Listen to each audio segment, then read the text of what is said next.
The white gown hangs from Alira's skeletal frame like a burial shroud.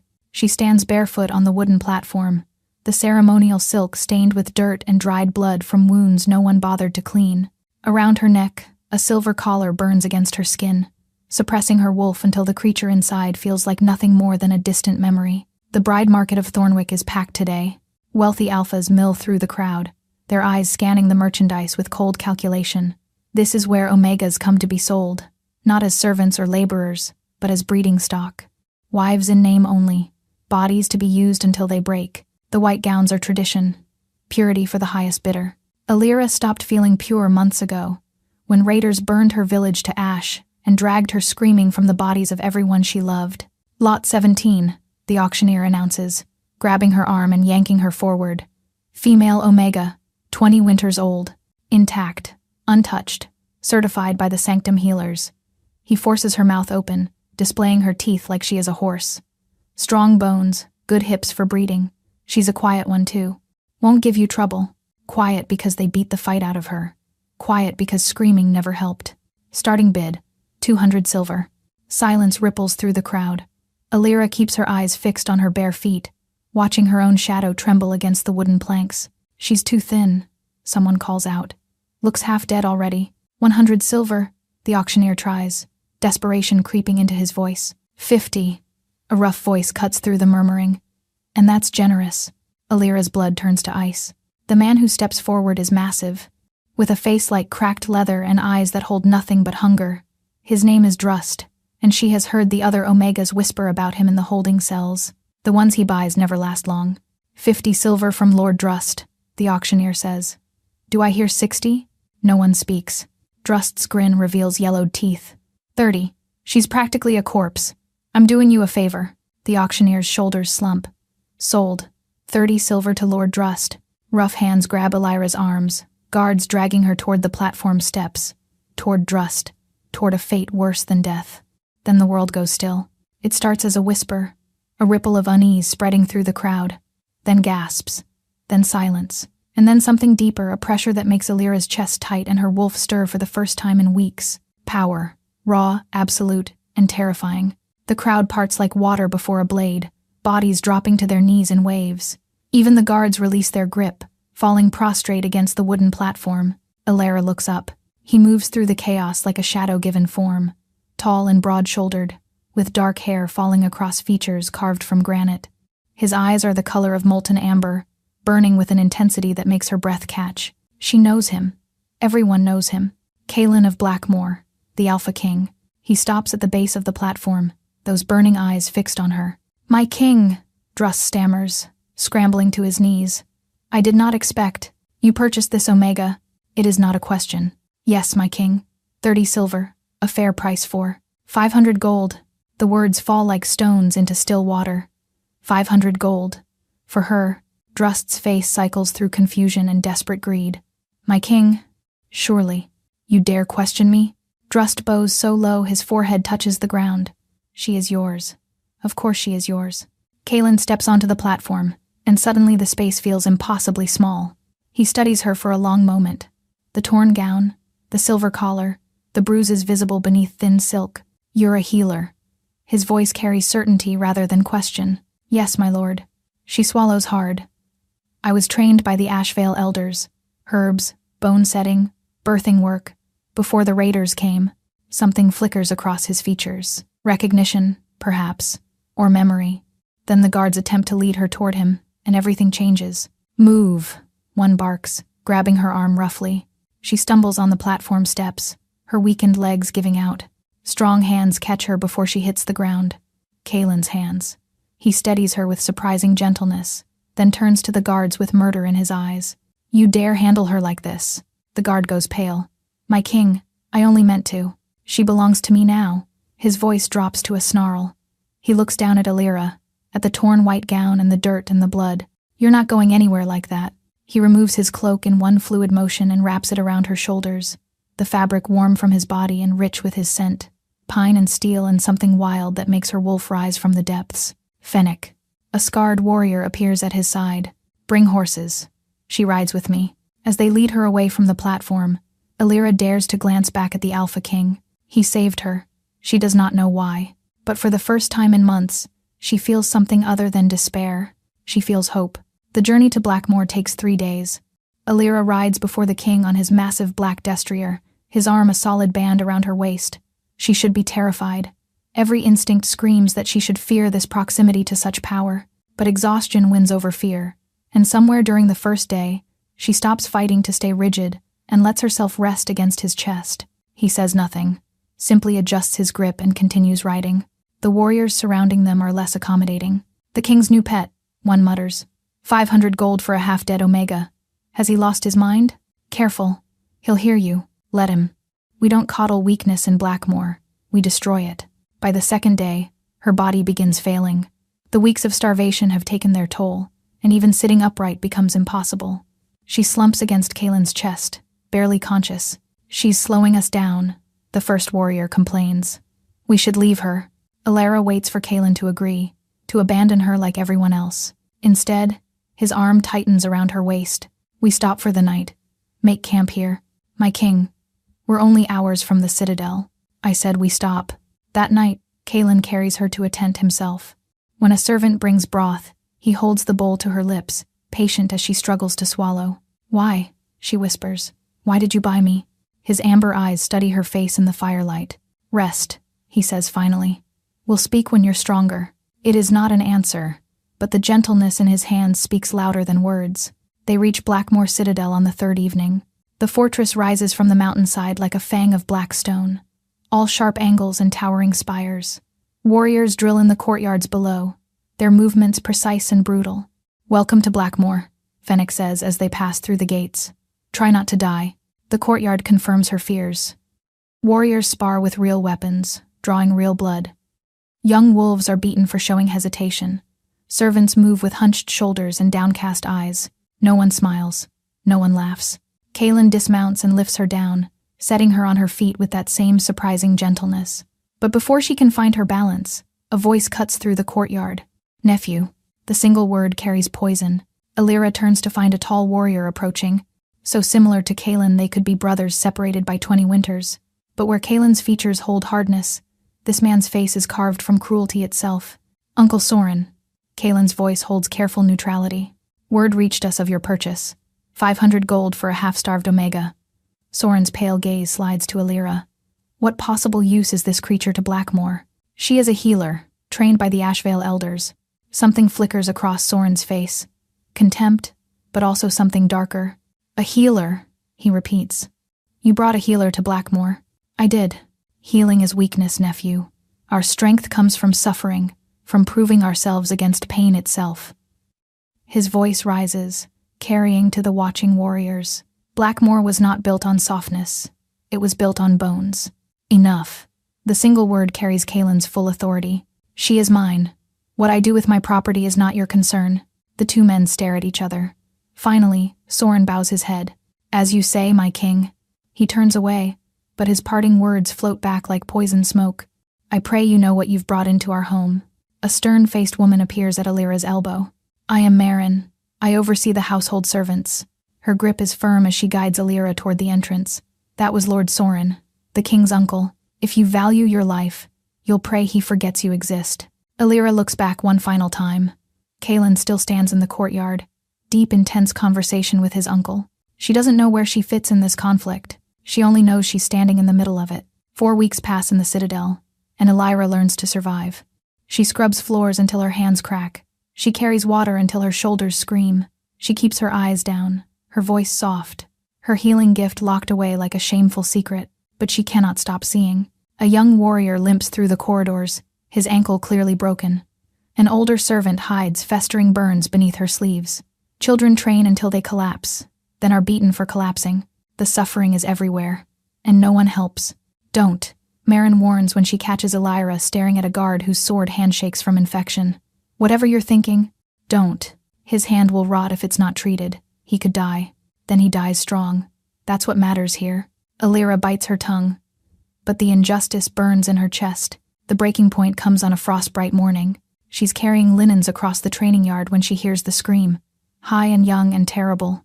A boy, no more than 10 winters, lies crumpled on frozen ground. His arm bends in 3 places it shouldn't.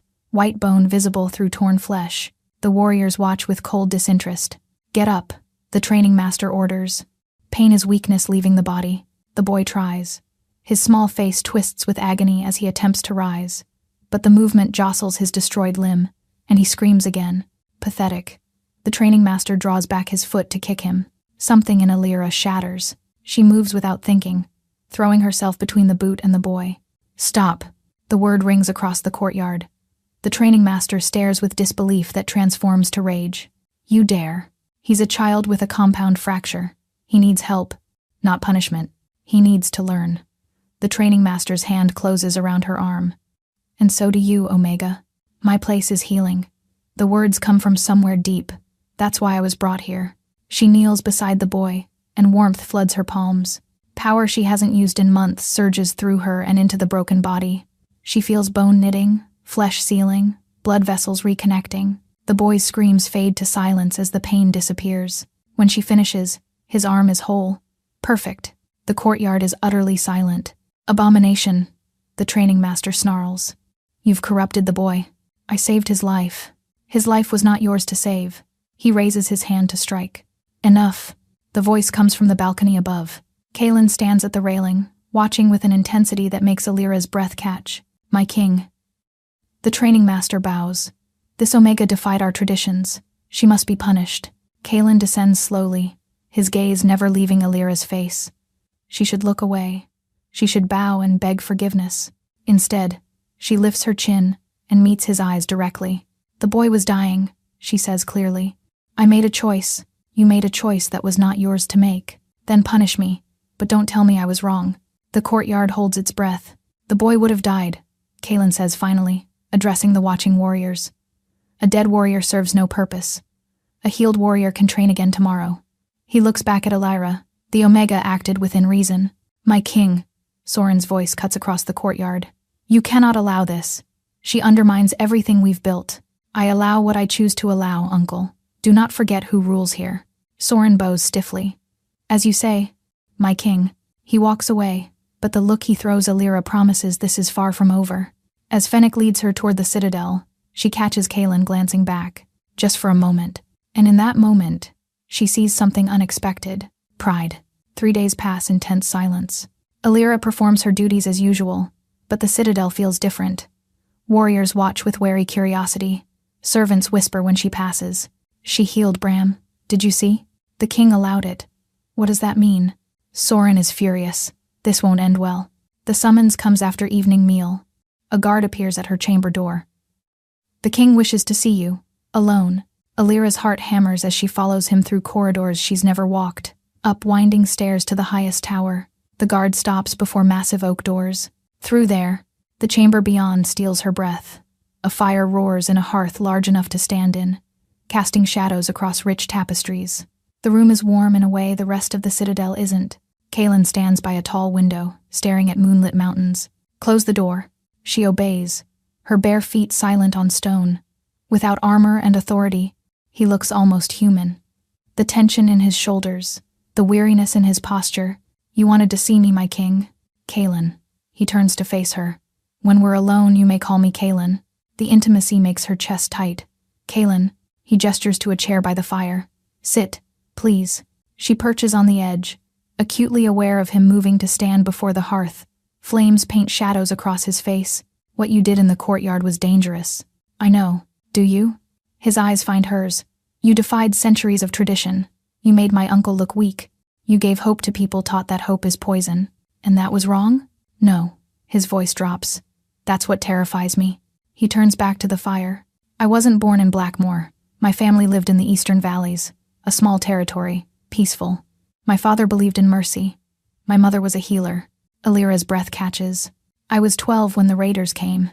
They'd heard about my father's philosophy, that he refused to kill prisoners, that he saw strength in kindness." A bitter laugh escapes him. "They called it weakness, and they proved it. Kaelin, they killed everyone. My parents, my siblings. I survived because my uncle found me hiding." His voice goes flat. "He took me in, trained me, taught me that my parents died because they were soft, that mercy was a disease." He falls silent. Alira sees the boy beneath the king.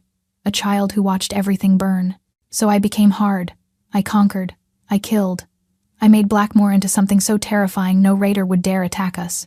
He meets her eyes, and I told myself it was worth it. But you bought me. A healer. Yes. Why? He crosses the space between them and kneels before her chair. Because I'm tired. Alira. The words crack like ice breaking. Tired of watching children beaten for falling. Tired of burying warriors who died from wounds that should have healed. Tired of being the monster my uncle made me. His hand hovers near her cheek. When I saw you at that auction, broken and starving and still burning with something that refused to die, I didn't buy a healer. I bought hope. Mercy isn't weakness. She catches his hand and presses it to her cheek. It's strength that doesn't need to prove itself through cruelty. Something raw flashes across his features. For a moment, he's not the Alpha King, just a man alone with pain too long. Then his expression shudders, and he pulls away. My uncle won't accept this. What you are threatens everything he believes. Are you warning me about him or for him? Both. He rises, putting distance between them. Be careful, Alira. Use your gift only when lives are truly at stake. The dismissal is clear. She moves toward the door, but at the threshold, she pauses. Kaelin. Your mother. Was she a good healer? Silence stretches. The best I ever knew. His voice is rough. Until you. Alira slips through the door before he can see the tears in her eyes. The days following their conversation feel charged with invisible lightning. Alira moves through her duties with heightened awareness, feeling Kaelin's presence even when she cannot see him. Sometimes she catches him watching from a doorway before he turns away. Other times, she finds small kindnesses waiting. Extra bread, a warmer blanket, new shoes. He never acknowledges these gifts. She never mentions them. But Soren notices everything. His pale gaze follows her through the citadel like a predator tracking prey. He never threatens directly. He simply watches. You need to be invisible, Marin warns. Whatever the king feels for you, it won't matter if Soren decides you're a threat. The second defiance comes without warning. A hunting party returns at dusk, bloody from an encounter with a rival pack. One warrior is carried on a stretcher, his chest torn open by claws. Alira sees the blood pumping from wounds too deep, sees the resignation in the eyes of those carrying him. They're taking him somewhere to die. Don't, Fennec says, appearing at her side. I know what you're thinking. He'll be dead within the hour. Then he dies with honor. Your way is murder dressed in tradition. She pushes past him, running toward the stretcher with warmth already gathering in her palms. Put him down. Now. Someone obeys. Her focus narrows to the destruction before her. Punctured lung, severed arteries, cracked ribs. Worse than the boy's arm, but she refuses to let him die. Golden light sinks into torn flesh and shattered bone. She forces his heart to steady, drains blood from his lung, burns away death's cold fingers. When she surfaces, gasping, the warrior is breathing easily, alive. The courtyard erupts. Some warriors cheer, dropping to their knees with tears on battle-hardened faces. Others recoil in horror. And through it all, Soren's voice rises. Abomination. She corrupts our strongest with her weakness. She saved his life, Fennec says, stepping forward. Tormund would be dead without her. Tormund should be dead. Enough. Kaelin stands at the citadel entrance, dusty from the road. The Omega acted correctly. She defies you again. Nephew. As many times as she saves lives that matter to this pack, Kaelin's gaze finds Alira's. Tormund is irreplaceable. His experience cannot be replaced by his death. The Omega acted against everything we stand for. Then perhaps what we stand for needs examination. Soren staggers back. You've changed. She's changed you. Do not speak of my parents. Someone must, before you repeat their mistakes. A messenger bursts through the gates. My king! The eastern border. Raiders have broken through. The personal conflict evaporates. Kaelin transforms into a king at war. Full mobilization. Every able fighter rides within the hour. His eyes find Alira's. Fennec, you stay. Protect what matters. Then he's gone.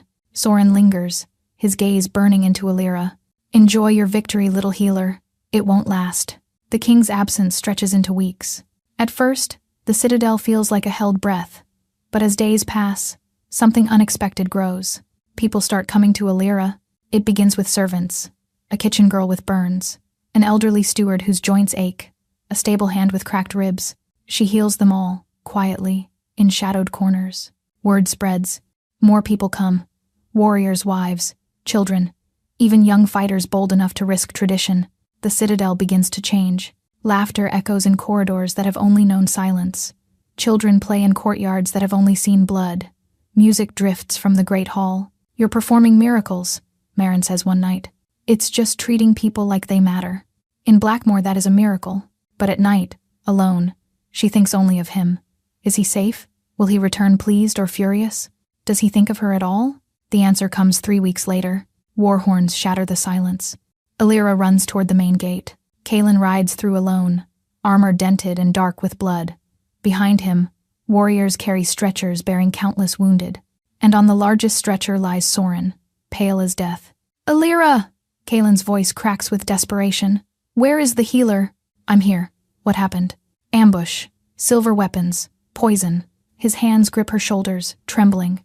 "My uncle took a blade meant for me. He's dying." She looks at Soren. Gray skin, black veins spreading from his wound. "Please." Kaelin's voice breaks. "I know what he is, but he's my family. He's all I have left. Get him inside. Hot water, clean linens, moonflower root."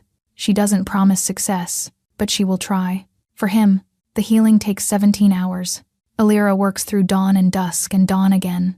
Her hands glowing so brightly they leave after images. Silver poison is unlike anything she's fought alive, resisting her power, spreading faster than she can burn it away. Kaelin stays the entire time. He doesn't speak. He simply sits in the corner, watching with hollow eyes. Sometimes she catches him praying in the old tongue, prayers his mother must have taught him. Around the 15th hour, her strength begins failing. "I can't." She staggers, and suddenly Kaelin is there, catching her. "The poison is too deep. I need more power than I have. Use mine." She blinks up at him. "I've heard of this. Healers drawing strength from others." His jaw tightens. "Take what you need, whatever it costs. That could kill you. Then don't take too much." His hands cup her face. "I trust you, Alira. With my life. With his." Something cracks open in her chest. She presses her palm against his heart and opens herself, creating a bridge between his strength and her gift. Power floods through her like lightning. Not just physical strength, his will, his determination, the fierce protective love he still holds for his uncle. Raw and overwhelming and beautiful. She channels it all into Soren's broken body. The poison fights back. She burns through it systematically, purging every black vein. Tissue regenerates. The gray pallor fades. When she withdraws, both she and Kaelin collapse beside the bed. "It's done," she whispers. "He'll live." Kaelin's arms wrap around her, pulling her against his chest. She feels his heart pounding, still racing from what they've shared. "Thank you." She should pull away, remember her place. Instead, she burrows closer, breathing in smoke and steel. They stay like that until dawn. Soren wakes at midday, his pale eyes flutter open, confusion giving way to recognition as he sees his healed skin. Then those eyes find Alira. "You." No gratitude, only fury. "Uncle." Kaelin moves to the bedside. "The healer saved your life. Then you should have let it end. That poison was the only reason you're breathing." "I don't want to breathe." Soren struggles upright.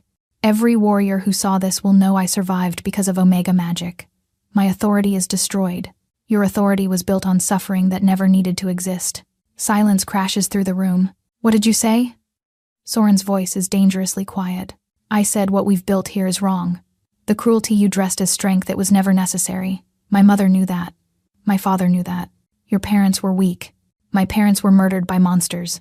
That doesn't make their values wrong." Soren stares at him. Then his gaze slides to Alira. Not just hatred, recognition, decision. "I see what she's done to you. She's done nothing except show me another way. She's done everything." Soren's smile is terrible. "But I won't fight you. You're the king. The surrender is too easy." Alira wants to warn Kaelin, to scream that Soren is planning something. But Kaelin strides from the room before she can speak. "You should have let me die, little healer." Soren's voice follows her toward the door. "It would have been kinder, especially for you." The week following Soren's recovery passes in suffocating tension. On the surface, nothing changes. Soren moves through the citadel with careful courtesy, never challenging his nephew publicly. He even thanks Alira once, in front of witnesses. But underneath, something coils like a serpent. Kaelin withdraws. He still watches her from doorways, still ensures she receives extra rations. But the intimacy of that night in the healing chamber seems to haunt him. He never seeks her out privately. "He's protecting you," Fennec tells her. By keeping distance. Soren watches everything. I wish he'd tell me himself. He's not good at words. Fennec hesitates. But I've never seen him look at anyone the way he looks at you. The words warm her, even as they terrify her, because she loves him. Not the Alpha King. She loves Kalen, the man who carries his mother's prayers in his heart, who knelt before her and admitted he was tired. She loves him, and loving him might destroy them both. The summons comes at midnight. A guard she doesn't recognize appears at her door. The king requests your presence. Urgent healing required. Where? The lower chambers. A training accident. Something feels wrong. His posture too tense. His voice too flat. But if someone is dying, she cannot refuse. She follows him through corridors that grow darker with each turn. Downstairs she's never descended. Into parts of the citadel that smell of stone and old pain. How much farther? Just here. He opens a heavy iron door. The chamber beyond is circular, lit by guttering torches. Empty. No injured warrior. Just chains bolted to the floor. Alira spins to flee, but hands seize her from behind. Guards drag her toward the chains. Scream all you want, little healer. Soren steps from the shadows. No one can hear you down here. The king will know. He'll come for me. Will he? Soren circles as guards lock manacles around her wrists. The evidence I've prepared is convincing. A servant saw you flee at midnight. Another found your cloak by the northern cliffs. He smiles. Suicide, they'll say. He won't believe it. He might not want to, but wanting and believing are different. He draws a blade from his belt. I considered making this slow, but I lack the patience. He raises the knife. Goodbye, little healer. The chamber door explodes inward. Kalen storms through like vengeance given form, his burning gaze taking in the scene. Behind him, Fennec and a dozen warriors pour in, weapons drawn. Uncle, step away from her. How did you know? Because I know you. Kalen advances slowly. Did you think I wouldn't have her watched? She's corrupted you. She's healed me. From wounds you inflicted. Soren's pale eyes flick between them. Calculation giving way to desperation. If I can't save you from yourself, I'll save Blackmore from you both. He lunges. Not at Elira. At Kalen. The blade finds the gap in the king's armor. Kalen grunts but doesn't fall. His hand closes around his uncle's throat. You should have stayed dead. His claws extend. Kalen, don't! Too late. The king's hand punches through his uncle's chest. Soren's eyes go wide, then dim. His body crumples. Kalen turns to face her. Blood flows freely from his wound. Too much. The blade was poisoned. Elira, he breathes, taking one step before his legs give out. No! She strains against the chains. Get me free. The blade was poisoned. Warriors scramble to unlock her manacles. She throws herself beside him, pressing her palms to his wound. But after channeling power into Soren, after weeks of healing everyone who came to her, she has nothing left. Stay with me. She presses her forehead to his chest. Please. I can't lose you. His hand finds hers, grip weak. Worth it, he whispers. You're worth it. His eyes flutter closed. Elira refuses to let him go. Warriors carry Kalen to his chambers while she stumbles alongside, one hand pressed to his wound. Clear the room, she orders. The door closes. She's alone with him and the death creeping through his veins. The poison is different from Soren's, slower, crueler. She can feel it spreading like ink through water, and she has nothing left. No, she whispers. This is not how our story ends. She reaches deep, past exhaustion, past fear, past every wall she's built. She finds something at her core. Not power, not magic. Love. Raw, terrifying love for this broken king who saw value in her when no one else would. Who wrapped her in his cloak. Who trusted her with his life. Love, she discovers, is its own kind of power. Golden light erupts from her palms, brighter than anything she's channeled. It's everything she is, poured into his failing body. The poison fights back. She fights harder. His heart stutters. She commands it to beat. His lungs fill with fluid. She burns it away. His soul begins to drift. She pulls it back. You don't get to leave, she sobs. You don't get to save me and then disappear. His hand moves. Weak, trembling. His fingers close around hers. Elira, you came back. Couldn't leave you. You almost died. Worth it. He tries to smile. Already told you. Don't say that. Your life isn't worth less than mine. Not what I meant. He turns his head, pressing a kiss to her palm. Meant you're worth fighting for. Worth changing for. The words shatter something inside her. I've loved you since the auction block, he whispers. Since I saw you standing there, half-starved and still burning. I didn't understand then. Thought I was recognizing your value as a healer. He laughs weakly. Took me too long to realize I was recognizing my mate. Mate. You can't mean that. I'm an Omega. Property you bought. You're the woman who saved my soul. He struggles upright. You're my mate, if you'll have me. She kisses him before she can finish. Not gentle, desperate and fierce, tasting like tears and survival. His arms wrap around her, and she goes willingly. When they break apart, his forehead rests against hers. Is that a yes? 1,000 yeses. He laughs, free and warm. I love you, she says. I love the king and the man and the boy who lost everything and still found room for hope. I love you too, my healer, my hope, my heart. Outside, dawn breaks over the mountains. A new beginning. Spring returns to Blackmore. The training yards still ring with weapons, but instructors help fallen students rise. Warriors fight to protect rather than dominate. Alira moves through the citadel she loves, her hand resting on the swell of her belly. Everywhere she looks, she sees transformation. Children laugh in corridors. Music drifts from the great hall. The healing chambers near the training grounds are never empty. The pack that once prided itself on suffering now prides itself on different strength. Kaylin finds her in the garden she's planted near the eastern tower. The northern territories want to establish healing houses, he says, wrapping his arms around her. They're asking us to train their people. What did you tell them? That my queen would consider it. After she's done growing our heir? The words still make her breath catch. Your mother would be proud. She would have loved you. He turns her to face him. Everything good in me, that's their legacy. And yours. He kisses her, gentle and full of promise. Above them, the Blackmore banner ripples in spring breeze. The same black wolf on silver field, not a symbol of fear anymore. A symbol of hope.